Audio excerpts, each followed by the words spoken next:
तो ये हम लोग का चौथा लेक्चर होने वाला है और इस चौथे लेक्चर में हम लोग ये कवर करने वाले हैं। पहले देखो, शुरुआत के 3 लेक्चर्स में हम लोग क्या किए। हम लोग सेट को एकदम बेसिक से समझे, जिसमें हम लोग सेट के दोनों फॉर्म्स को कैसे आपस में समझते हैं, कैसे अलग अलग समझते हैं, कैसे कन्वर्ट करते हैं। तो उसके लिए हम लोग एनसीईआरटी का 1.1 एक्सरसाइज कंप्लीट सॉल्व किए थे। लेकिन अब देखो, अब इसके बाद हम लोग सेट में जो भी क्वेश्चंस करने वाले हैं या जो भी करने वाले हैं, वो हम लोग थोड़ा अलग तरीके से करने वाले हैं। इसको हम लोग सबसे पहले देखो, एक तो तुम लोग है कि अगर जैसे तुम लोग स्कूल में या कॉलेज में पढ़ते हो, जब स्कूल में पढ़ते हो तो वहाँ पे क्या बताया जाता है कि एनसीईआरटी के जो भी टॉपिक्स होंगे वो करवा दिए जाएंगे और उसके बाद एनसीईआरटी का एक्सरसाइज करवाया जाएगा। इतना तो वहाँ पे चल रहा है। उसके अलावा यहाँ भी हम तुम लोगों को सारे के सारे टॉपिक तो करवा ही रहे हैं, करवाएंगे ही अच्छे से डिटेल में। लेकिन जो न्यूमेरिकल्स हम लेने वाले हैं, उन क्वेश्चंस को बहुत सेलेक्ट करके लेने वाले हैं। सारा का सारा क्वेश्चन हम बहुत ज़्यादा ढंग से सेलेक्ट कर चुके हैं। उसमें से जो बेस्ट क्वेश्चंस हैं, मतलब एक ऐसा एक क्वेश्चन जिससे कई सारे एग्जाम्पल या कॉन्सेप्ट क्लियर हो जाएं, ऐसे ऐसे करके हम बढ़िया सेलेक्ट क्वेश्चंस जो है लेके आ गए हैं। तो सबसे पहले आज हम लोग सेट को आगे बढ़ाते हैं और जो सेट का अगला टॉपिक है वो बहुत सिंपल सा है, उस पर ज़्यादा टाइम वेस्ट नहीं करेंगे। देखो, दो नाम होते हैं, एक होता है फाइनाइट सेट और दूसरा होता है इसका जस्ट अपोजिट, वो होता है इनफाइनाइट सेट। जो फाइनाइट सेट होता है वो ये कहता है कि आपके जो एलिमेंट्स सेट के अंदर होंगे ना, वो फाइनाइट होंगे। फाइनाइट मतलब सीमित होगी, उसकी सीमा होगी। 8 हो, 10 हो, 15 हो, 100 हो, 1000 हो, करोड़ हो, मतलब उनको तुम काउंट कर सकते हो। वो फाइनाइट है, वो निश्चित है। मतलब ऐसा नहीं है कि वो असंख्य हैं, ऐसा नहीं है कि वो अनंत हैं। और इनफाइनाइट का सिर्फ यही मतलब होता है कि इसके अंदर जो एलिमेंट्स आ रहे हैं वो कभी ख़त्म नहीं होंगे। ठीक है, मतलब उसके अंदर एलिमेंट आते ही जाएंगे, आते ही जाएंगे, वो इनफाइनाइट तक जाता है। ठीक है, इसका बेस्ट एग्जांपल क्या है? नंबर ऑफ एलिमेंट्स तो इनफाइनाइट होंगे इसमें, लेकिन इसका बेस्ट एलिमेंट क्या है कि कोई नेचुरल नंबर का सेट ले लो, मतलब वो 1 से शुरू हो और वो चलता ही जाए, वो कभी ना रुके। तो means number of finite sets, तो ये एक इनफाइनाइट सेट हुआ, राइट। देखो, ये सेट तो है, नेचुरल नंबर का सेट है, लेकिन ये फाइनाइट है या इनफाइनाइट। अब यहाँ पे हम अगर फाइनाइट सेट की बात करें तो इसमें हम बोल देंगे कि नंबर ऑफ़ नेचुरल नंबर्स, मतलब ऐसे नेचुरल नंबर्स यहाँ पे डालने हैं जो कि 3 से बड़े हों और 8 से छोटे हों। तो 3 से बड़े और 8 से छोटे, तो ये एक सीमित संख्या ही तो हुई ना। ठीक है ना। तो सीमित का मतलब यहाँ पर नंबर हम काउंट कर सकते हैं कि अच्छा ठीक है, इतने लोग ही इसमें आके बैठेंगे। अब हम लोग बात करते हैं अगले बहुत इंपॉर्टेंट चीज़ की कि ऑर्डर क्या होता है। देखो, जब भी फाइनाइट सेट की बात बात करते हैं तो उसमें हम लोग फाइनाइट सेट के ऑर्डर की बात करते हैं। फाइनाइट सेट के ऑर्डर का सीधा आसान सा मतलब है कि हम ये चेक करेंगे कि इसमें कितने नंबर हैं, नंबर ऑफ एलिमेंट्स, वही हो जाएगा उसका ऑर्डर। एकदम सिंपल। जैसे मान लो कि हम यहाँ पे कोई सेट डाल दिए, अब इसमें हम कोई एलिमेंट डाल दिए, 1 एलिमेंट, 2 एलिमेंट, 3, यहाँ पे 3 एलिमेंट डाल दिए। नंबर ऑफ एलिमेंट्स, उसी को हम बोलेंगे ऑर्डर। ठीक है, यहाँ पे हम मान लो अगर इस सेट का नाम हम ए बोलते हैं तो एन मतलब ऑर्डर, इस सेट का कितना ऑर्डर है? 3। क्यों? क्योंकि इसमें 3 एलिमेंट्स रखे हुए हैं। ठीक है, अब जैसे मान लो कि अगर हम लोगों को एग्जांपल देते हैं कि यहाँ पर एक सेट है, ठीक है, जो कि किसी उसका नाम ए है, वो किसी नेचुरल नंबर का सेट है जिसमें हम 3 से ज़्यादा और 8 से कम नेचुरल नंबर्स रखने वाले हैं। तो 3 से ज़्यादा मतलब 4, 5, 6, 7 हो गया। तो अब इसका ऑर्डर कितना होगा? 4। मतलब order of A, order of set A is going to be 4। Clear हो गया? समझ में आ गया? चलो ठीक है। अब हम लोग समझते हैं बहुत इंपॉर्टेंट चीज़ कि इस चैप्टर में किस तरह के सिंबल्स यूज होने वाले हैं। जैसे अगर मान लो हम कहीं पर ये सिंबल ड्रॉ कर दें तो इसका मतलब तुमको पता होना चाहिए। अगर हम कहीं पर ये सिंबल ड्रॉ कर दें, इसका मतलब पता होना चाहिए। अगर हम कहीं पर उल्टा ई ऐसे ड्रॉ कर दें, इसका मतलब पता होना चाहिए। अगर हम कहीं पर आई डबल एफ लिख दें तो इसका मतलब पता होना चाहिए। तो चलो 1 बाय 1 करते हैं। तो यहाँ पे तुम एक लिस्ट बना लो, यहाँ पे लिख लो सिंबल और इस साइड में लिख लो तुम उसका मीनिंग। ठीक है, कि उस सिंबल का मीनिंग क्या होता है। तो हम लोग इसको थोड़ा कलर चेंज करके देखते हैं। हम यहाँ पर अगर ऐसे इक्वल लगाते हैं, ये तो सबको पता है कि भैया ये इक्वल का साइन है, लेकिन अगर इसमें एरो लगा दें ऐसे, ठीक है, तो इसको हम इंग्लिश में कहते हैं इम्प्लाइज। इम्प्लाइज। अब देखो इसका क्या मतलब है। इम्प्लाइज का सिंपल सा कॉन्सेप्ट ऐसे समझो। अगर जैसे मान लो कि हमारे पास x इज इक्वल टू, मान लो 2+3 है, ठीक है, तो इसको तुम इक्वल करके क्या लिखोगे? इसको तुम इक्वल करके 5 लिख दोगे। यहाँ पर कहीं पे इम्प्लाइज नहीं हुआ यूज़। लेकिन अगर मान लो हम ऐसे लिखते हैं कि y is equal to x plus two. ठीक, तो हम अगर हम स्टेप चेंज करते हैं, अगर हम अगले स्टेप में आना चाहते हैं और हम लिखना चाहते हैं y minus x is equal to two, तो हम ये क्या कर दिए यहाँ पे, ये तो नौटंकी हो गई, ऐसा तो मैथ में कुछ होता नहीं है, ये तो हम तुमको समझाने के लिए किए। मैथ के हिसाब से ये दोनों स्टेटमेंट आपस में बराबर हैं।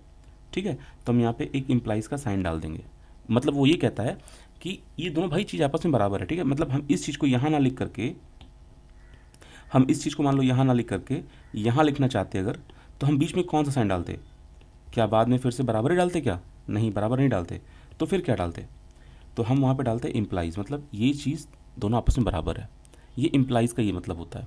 ठीक है ना, समझ में आ गया। अब जैसे मान लो हम लोग के पास अगला सिंबल है, तो पहला सिंबल का कॉन्सेप्ट क्लियर हो गया, इम्प्लाइज।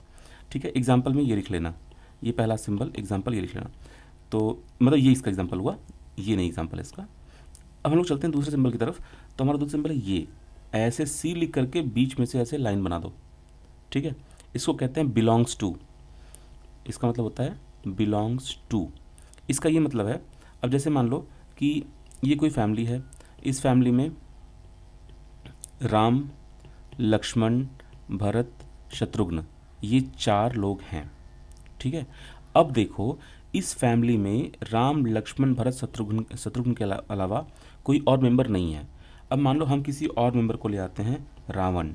ठीक है, तो ये जो रावण है ये इस फैमिली से का सदस्य है कि नहीं है, नहीं है, तो तुम लिखोगे कि रावण, ऐसे बिलोंग का साइन बना के इसे कट कर दो, does not belong to this family, वो इस फैमिली से बिलोंग नहीं करता। मान लो इस फैमिली का नाम एफ है, तो तुम लिख दो नॉट बिलोंग टू एफ।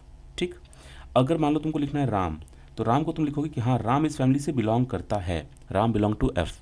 तो इसको इंग्लिश में कैसे पढ़ोगे, बिलोंग्स टू। कुछ बच्चे इसको प्रोनाउंसिएट करना भूल जाते हैं, एस को नहीं पढ़ते, नहीं बिलोंग्स टू। ओके, क्योंकि ये सिंगुलर नंबर है ना, अगर प्लूरल हो जाए तब वहाँ पे एस मत लगाना। ठीक, चलो इसको समझते हैं किसी और एग्जांपल से। मान लो कोई सेट ए है, इस सेट में तुम्हारे पास 2 है, 3 है, 4 है। ठीक है ना, तो देखोगे 2 belong to, 2 belongs to set A, 3 belongs to set A. लेकिन अगर मान लो यहीं पर हम कुछ और सिंबल यूज कर दें, चलो हम 8 लिख दें, तो 8 तो बिलोंग नहीं करेगा ना, तो ये बिलोंग का मतलब हो गया। चलो अब अगला सिंबल यूज करते हैं। अगला जो थर्ड सिंबल है बहुत इंपॉर्टेंट है, वो ऐसा सिंबल अगर आ जाए तो ये सबसेट के लिए यूज किया जाता है। ए इज सबसेट ऑफ बी। आज हम पढ़ाएंगे ये सबसेट क्या होता है, बहुत आसान तरीका है सबसेट जानने का। चलो यहीं पे पढ़ा देते हैं कि देखो सबसेट क्या होता है। तो देखो किसी भी सेट का, अब चलिए इसका एकदम एकदम मस्त एग्जाम्पल से तुमको बताते हैं। मान लो तुम्हारे हाथ में लड्डू है, ठीक है, लड्डू छोटे छोटे बूंदी के दानों से या फिर किसी चीज़ से बना हुआ तुम्हारे पास लड्डू है। चलो ये मस्त एकदम शानदार सा लड्डू है, गणेश जी की चढ़ाने वाले हम लोग। अब मान लो सॉरी थोड़ी सी तबीयत डाउन है मेरी। मान लो इस लड्डू से तुमको किसी को फेंक के मारना है।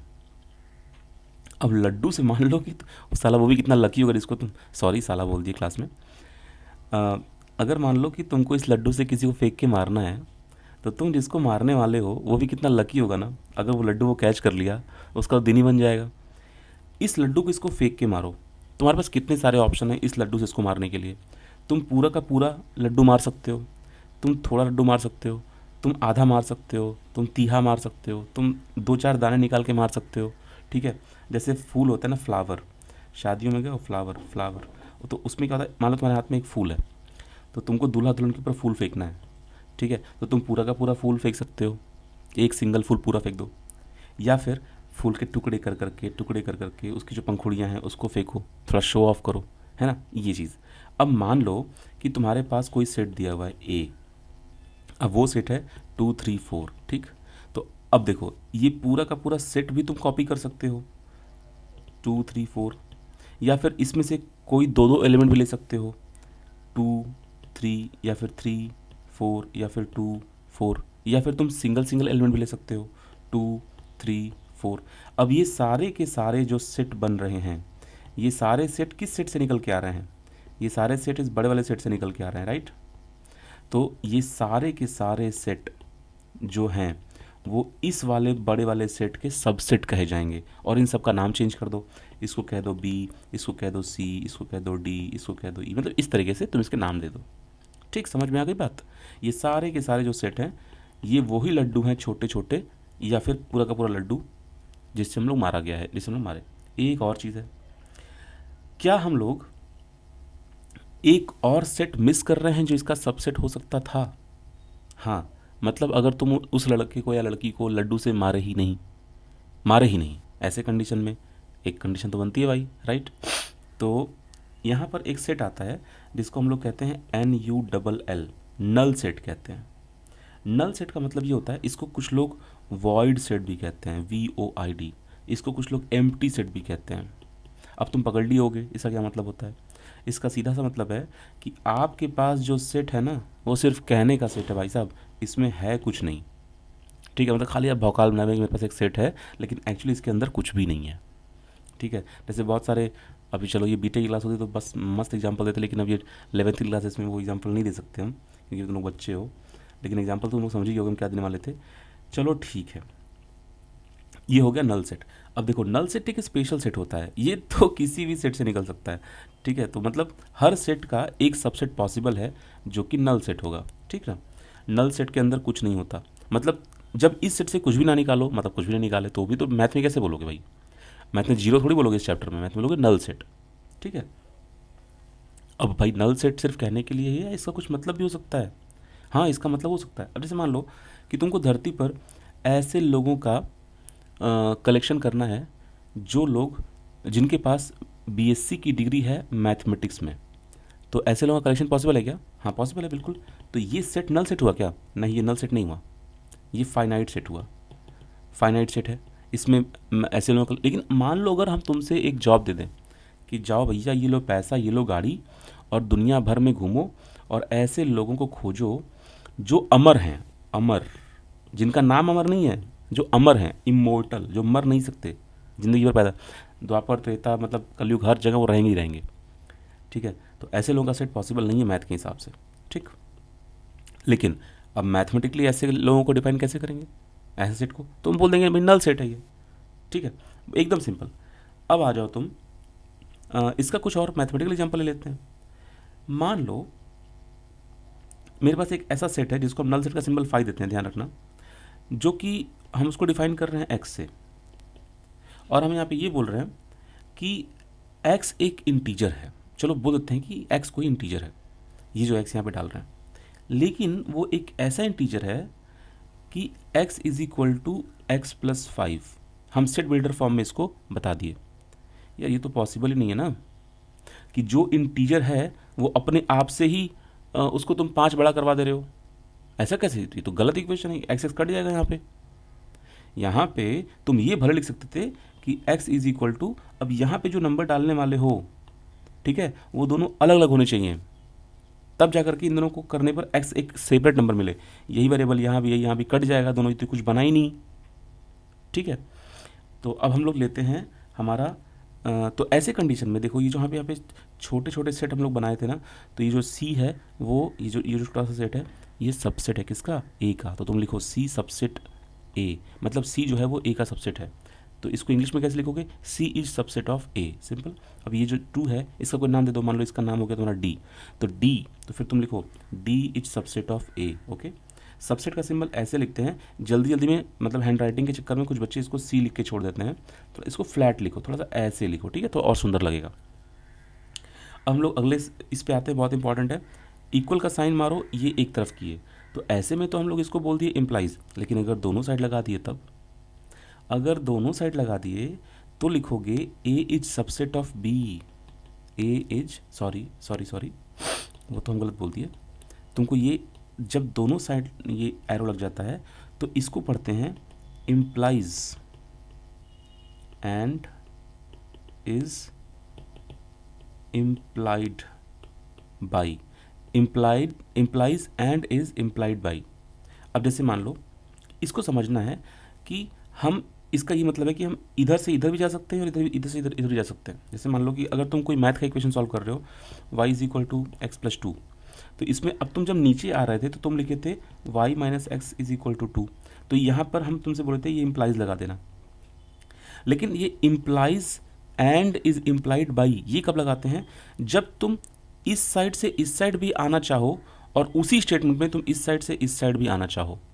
तब तुम उसको इम्प्लाइज मतलब implies and is implied by लगा सकते हो।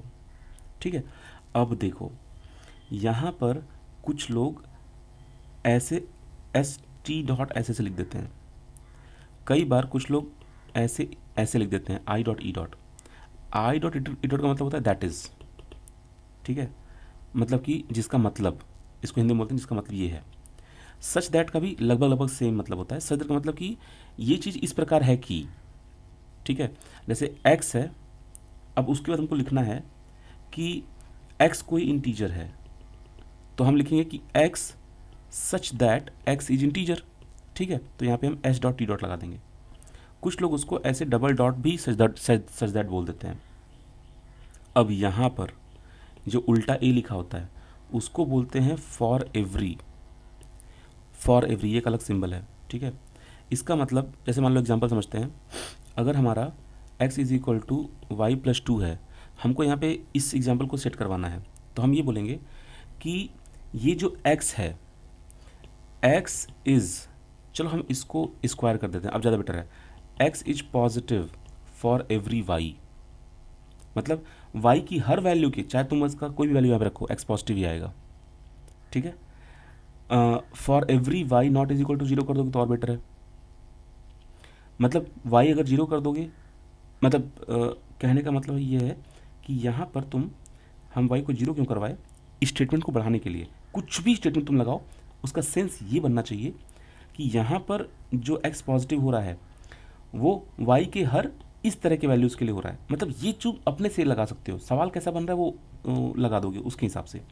ठीक है, चलो मान लो हम लोग इसको ये लिखते हैं कि इसको हम स्क्वायर यहाँ से हटा करके डाल देते हैं स्क्वायर रूट। अब ऐसे कंडीशन में x is positive for every y, अगर हम यहाँ पे ये लिख देते हैं तो इसका मतलब ये है कि भाई जब स्क्वायर रूट निकालते हैं तो x पॉजिटिव भी हो सकता है, x नेगेटिव भी हो सकता है। तो हम यहाँ पे बोल दिए x पॉजिटिव है, चाहे तुम y की कोई भी value low, for every y। Clear, तो देखो कैसे यूज हुआ यहाँ पे। अब चलो हम लोग उल्टा ई का मतलब समझते हैं। उल्टा ई का सीधा मतलब होता है देयर एग्जिस्ट। There exists. इस चीज़ को हम लोग जब डोमेन पढ़ रहे होंगे, रेंज पढ़ रहे होंगे, जब फंक्शन चैप्टर अभी अभी फंक्शन आने वाला है उसमें बहुत अच्छे से पढ़ते हैं। देयर एग्जिस्ट, इसका सीधा मतलब है कि एक्स, मतलब कोई भी फंक्शन दिया होगा, उस फंक्शन में हमारा जो एक्स है वो एग्जिस्ट करेगा। ठीक, अब वो उसको तुम बताओगे कैसे, तो तुमको ये सिंबल लगाना पड़ेगा। ये ऐसे लिख दोगे, there is x, there exist x is equal to 3, कुछ ऐसा लिख दोगे। इसका मतलब एक्स इज इक्वल टू 3 पर वो चीज़ एग्जिस्ट कर रही है। अब देखो हम लोग एक और चीज़ ले लेते हैं, कई बार आई डबल एफ तुमको मिलेगा। ये सारी चीज़ें तुमको तब यूज करनी है जब तुम IIT JEE लेवल के क्वेश्चंस लगाओगे। NCERT क्वेश्चंस में भी ये चीज़ें यूज़ होती हैं। अभी देखो हम कंपटीशन के सारे क्वेश्चन करवाएंगे ना, वहाँ पे क्लियर हो जाएगा। देखो फिजिक्स में शुरू हो चुका है क्वेश्चन करना। ठीक है, कल हम 1D के दो क्वेश्चन डाले थे और दोनों बढ़िया बढ़िया क्वेश्चन डाले थे। ठीक है, उसको कंप्लीट करो जल्दी से और व्हाट्सएप ग्रुप से लिंक ज्वाइन करो। चलो अब इसको समझते हैं, ये क्या होता है। इसको हम बोलते हैं इफ़ एंड ओनली इफ़। अब जैसे मान लो कि मान लो कोई लड़की है, वो लड़की ये बोलती है, कोई गर्ल है, कोई स्टूडेंट है, वो ये बोलती है कि वो बीटेक तभी करेगी जब उसको IIT मिलेगा। ओके, तो उसमें बोलेगी कि पापा मम्मी I will join BTech if and only if. तो देखो यहाँ पे क्या बोल रही है, इफ़ एंड ओनली इफ़। ठीक है, if and only if I get IIT, मतलब जब IIT मिलेगी तभी बीटेक करेंगे। ठीक है, नहीं तो एम्स में जाके MBBS करेंगे, मतलब कुछ ऐसा। अब जैसे मान लो हम यहाँ पे एक इक्वेशन लिखते हैं, y is equal to under root x square minus 2।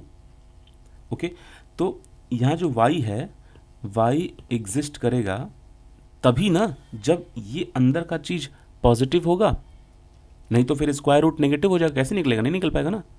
तो ऐसे कंडीशन में हम लिखेंगे ये जो एक्स स्क्वायर है वो 2 से छोटा होना चाहिए। इसका मतलब ये जो x की वैल्यू है, राइट, बात को समझना, वो किससे छोटा होना चाहिए, √2 से छोटा होना चाहिए या उसके बराबर होना चाहिए, तभी ये चीज़ पॉसिबल है।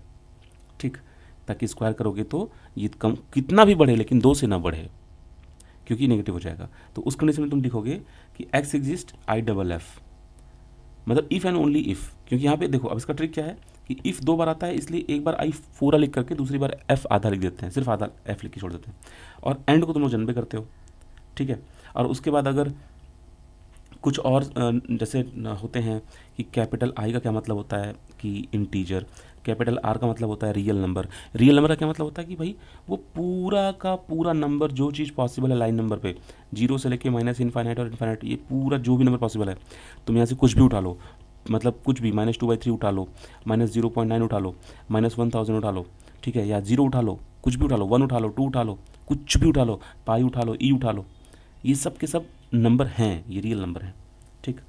अब फिर एक नंबर आता है जिसको हम लोग सिंबल दिखाते हैं सी, सी से कॉम्प्लेक्स नंबर को शो करते हैं। फिर एक नंबर आता है क्यू, क्यू जो नंबर होता है उसको हम लोग रेशनल नंबर यूज करते हैं। रेशनल नंबर तुम लोग जानते होगे, एन जो है वो नेचुरल नंबर के लिए है। ये सब चीज़ें हम लोग बहुत बेसिक चीज़ें हैं। तो अब हम लोग मिलते हैं, मेरा देखो आईपैड देखो यहाँ पे 6% बचा है, टॉप पे देखो, हम इसको तुरंत वीडियो सेव कर लेते हैं और अपलोड कर देते हैं, नहीं तो हम आज इसको कंप्लीट करेंगे दूसरे लेक्चर में।